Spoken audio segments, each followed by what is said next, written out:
Educator চ্যানেলে তোমাদেরকে welcome জানাচ্ছি। আহ, আমরা সবাই জানি যে আমাদের 2026 সালে ম্যাকআউট ইউনিভার্সিটির যে ইভেন্ট সেমেস্টারের পরীক্ষা সেটা 25 তারিখ থেকে শুরু হতে চলেছে। যারা এমবিএ পড়ছো এবং যারা এমবিএ সেকেন্ড সেমেস্টারের স্টুডেন্ট, তোমাদের পরীক্ষার আগে আজকে কিছু গুরুত্বপূর্ণ আলোচনা আমরা করতে চাই, তাতে তোমরা উপকৃত হবে। একটা বিষয়ে আমরা এখানে দেখতে পাচ্ছি যে সময়টা এবার একটু কম আছে, তো এই বিষয়গুলো নিয়ে আজকে আলোচনা করব। আমাদের মধ্যে উপস্থিত আছেন মিস্টার সৌভিক দত্ত, আপনাকে নমস্কার। ওয়েলকাম জানাচ্ছি। এমবিএ সেকেন্ড সেমেস্টারের পরীক্ষাটা আমার যতদূর মনে হয় এবারে খুব কম সময় হল স্টুডেন্টরা পাচ্ছে। একদম এটার কি এফেক্ট হতে পারে আপনার মনে হয়? এটা খুবই ভয়ঙ্কর এফেক্ট আমার কাছেই স্টুডেন্টরা পড়ছে। আমি তাদের একদম ফার্স্ট সেম তো এবারে বহু আগের যে সরকার ছিল তার গাফিলতির জন্যই ফার্স্ট সেম বহু দেরি করে হয়েছে। মানে ফার্স্ট সেম যেখানে জানুয়ারির 6-7 তারিখ থেকেই শুরু হয়ে যাওয়ার কথা, আর জানুয়ারি মিডিল বা লাস্টে শেষ করে দেওয়ার কথা, সেখানে পরীক্ষা মার্চে নিয়ে চলে গেছে, একদম শেষের দিকে শেষ করেছে। মানে প্রায় পরীক্ষা 2 মাস পিছিয়ে দিয়েছে। তো সেই জন্য সময়ও কমে গেছে। যেখানে আমরা আগে সেকেন্ড সেমিস্টারে মে লাস্ট বা জুনের প্রথমে পরীক্ষা হলে যেখানে আমরা ফেব্রুয়ারি মাস তো 4 মাস তো পুরো পেতামই, এখানে সেখানে পুরো 3 মাসও পেলাম না। মানে 1 মাসের ওপর সময় কম।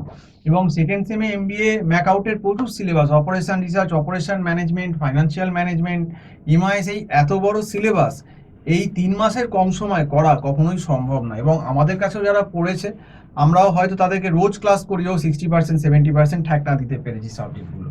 কিন্তু এর বেশি ঠেকনা দেওয়া সম্ভব না। যদি আরও 1 মাস পেতাম তাহলে হয়তো 80% 90%-এর কাছে সিলেবাসটা নিয়ে যেতে পারতাম, কিন্তু সেই সুযোগটা আমাদের দেয়নি। এবার যে সময় আমরা প্রথম থেকেই বলেছিলাম যে প্রথম থেকে পড়ো, মানে ফার্স্ট সেম শেষ হয়ে গেলেই শুরু করে দাও। এবার যারা শুনেছে, কারণ দেখুন পরীক্ষাটা বলেছিল 29শে জুন, কিন্তু এগিয়ে আনলো আরও 25শে জুন। তাহলে বুঝুন ম্যাকআউটের কিন্তু পরীক্ষা এগিয়ে এলো। কাজেই এক্ষেত্রে যে সমস্ত স্টুডেন্টরা প্রথম থেকে পড়েনি, এমনিতেই সময় কম, মানে প্রথম থেকে পড়লেও যথেষ্ট অসুবিধে হচ্ছে সিলেবাস শেষ করাতে। কারণ এই এত টাফ সাবজেক্ট, অপারেশন রিসার্চ, যেখানে এলপিপি আছে, simplex, big M, transportation, assignment, duality, game, queueing, এতগুলো টপিক করানো সম্ভব না। এটা কখনো 3 মাসের কম সময় হয় না। তাও আমরা যারা আমার কাছে ওয়ার পড়েছে তাদের আমি 75%, 75% করিয়েছি, কিন্তু এর বেশি আর হচ্ছে না। যদি একটা মাস পেতাম তাহলে আমি পুরো 90%ই কভার করে দিতাম। আর অপারেশন ম্যানেজমেন্টও কিছু যতটা পারেছি 50-60% অন্তত করিয়েছি। এখন যা সময় আছে হয়তো ধরো 10% করাবো, কিন্তু এর থেকে বেশি করানো সম্ভব না। আর ফাইন্যান্সিয়াল ম্যানেজমেন্ট যারা নিজেরা টিউশন অন্য জায়গায় পড়ছে। তো সেক্ষেত্রে আমি বলবো যে সমস্ত স্টুডেন্টরা কথা শোনোনি, প্রথম থেকে পড়োনি, এমনিতে এবারে সময় কম। এবারে যেহেতু জানি না, বলতে পারবো না, সরকার চেঞ্জ হয়েছে, কীরকম প্রশ্ন হবে, কি হবে কি না হবে, প্যাটার্ন চেঞ্জ হবে, সেগুলো আমাদের কোনো আইডিয়া এখন নেই।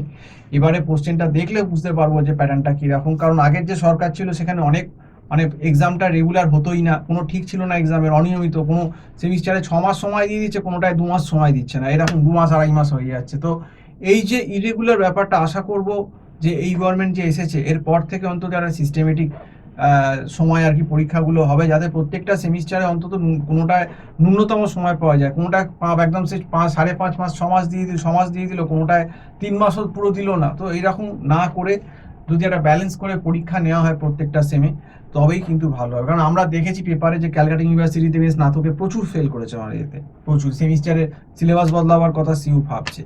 তো সময় দিতে হবে, সময় না দিলে কিন্তু এই সিলেবাস শেষ করা সম্ভব না। আর যারা ক্যাজুয়াল স্টুডেন্ট আছে, যারা পড়াশুনো করে না, তাদের ক্ষেত্রে কিন্তু আরও বিপদ, তাদের কিন্তু সাপ্লির সম্ভাবনা বেড়ে গেল। কারণ এই সিলেবাসে কোনো সাজেশন হয় না। কি আমাকে যেমন একজন লিখছে, সে সাজেশন দিন, আমি কিন্তু ইয়ার কি পেয়েছো, এমবিএ সেকেন্ড সেম দিতে যাচ্ছ আর অপারেশন, এগুলো সাজেশন হয়? কেউ বলতে পারে? আনপ্রেডিক্টেবল, কখনোই বলা যায় না। এখন তুমি পড়াশোনা করনি, এখন তোমার পরীক্ষার 12 দিন আগে সাজেশনের কথা মনে পড়েছে, তুমি এতদিন কি করছিলে?